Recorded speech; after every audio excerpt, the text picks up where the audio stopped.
Hello বন্ধুরা, সোনালি রান্নাঘরে আপনাদের অনেক অনেক স্বাগত জানাই। আশা করি আপনারা খুব ভালো আছেন। আজকের আমার রেসিপি নিরামিষ পনির কিভাবে করি আপনারা দেখুন। স্বাদে অপূর্ব। নিরামিষ পনিরের জন্য লাগছে 200 গ্রাম পনির নিয়েছি, ক্যাপসিকাম নিয়েছি, একটু আলু ম্যাশ করে নিয়েছি, কাজু চারমগজ পোস্ত দিয়ে বাটা রয়েছে, সামান্য আদা বাটা, টমেটো, কাঁচা লঙ্কা বা পিউরি আর টক দই, ফেটানো টক দই, সামান্য উপকরণ দিয়ে কিভাবে বানাচ্ছি আপনারা দেখুন। কড়াইতে তেল গরম হচ্ছে, সামান্য লবণ দিলাম পনিরটাকে ভাজার জন্য, হালকা করে ভাজবো। সামান্য লবণ দিলে পনির জড়ায় না। দেখুন হালকা করে ভাজবো। হালকা করে ভাজলে একটু শক্ত করে ভাজলে আর লাল করে ভাজলে একটু শক্ত হয়ে যায়। আমি হালকা করেই ভাজবো। পনিরটা হালকা করে ভেজে নেব।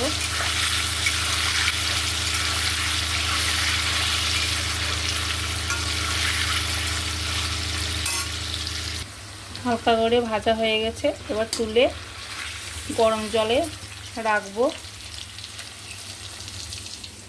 গরম জলে রাখলে পনিরগুলো খুব নরম থাকে।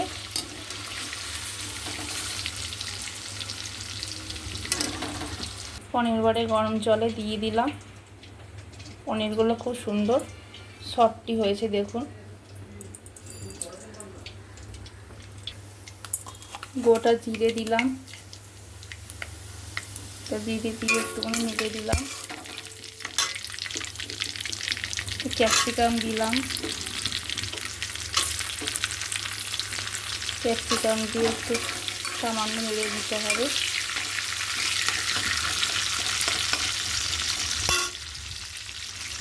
একটু আদা বাটা দিলাম,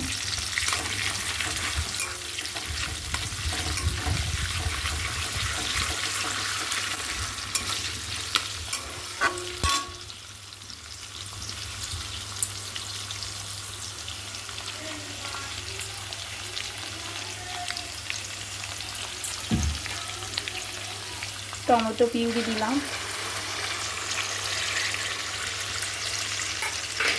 টমেটো পিউরি দিয়ে নেড়ে দিলাম।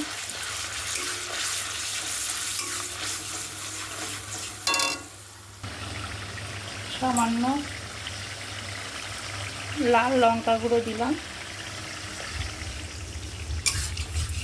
আপনারা ঝাল আন্দাজ মতন খাবেন, যে যেরকম ঝাল খায়। কাজু চারমগজ পোস্ত বাটা দিলাম। ভালো করে নেড়ে নিতে হবে। বাদাম পড়লে ঘন ঘন নাড়তে হয়, নালে তলা ধরে যাবে। ম্যাশ করা আলু, সেদ্ধ আলু দিয়ে দিলাম। এতে করে নিরামিষ পনির খুব সুন্দর লাগবে খেতে।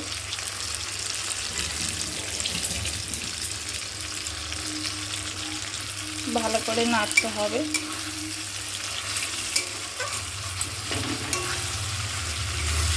আপনারা আলু সেদ্ধ করে কজনে করেছেন আমি জানি না, আমি এরকম করে প্রায় সময় করি। আপনারা একটু দেখবেন করে কেমন ভালো লাগে খেতে।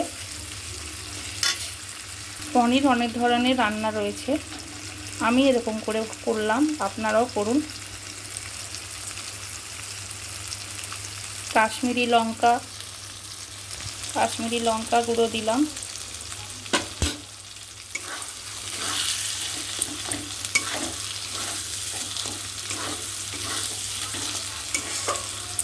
একটু স্টিমটা আসতে দিই। ফেটানো টক দই দিলাম,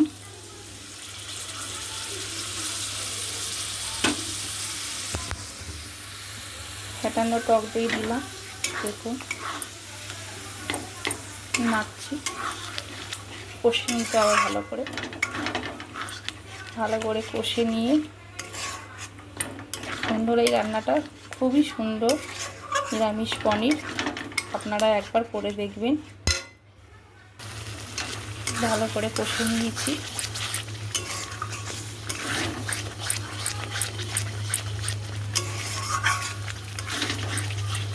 দেখুন একটু করে তেল ছেড়ে আসছে। মশলা না ভালো কষলে কাঁচা একটা গন্ধ বেরোয়। পনিরটা দিয়ে দিলাম, গরম জল থাকা পনিরটা দিয়ে দিলাম। এবারে ফুটে উঠবে।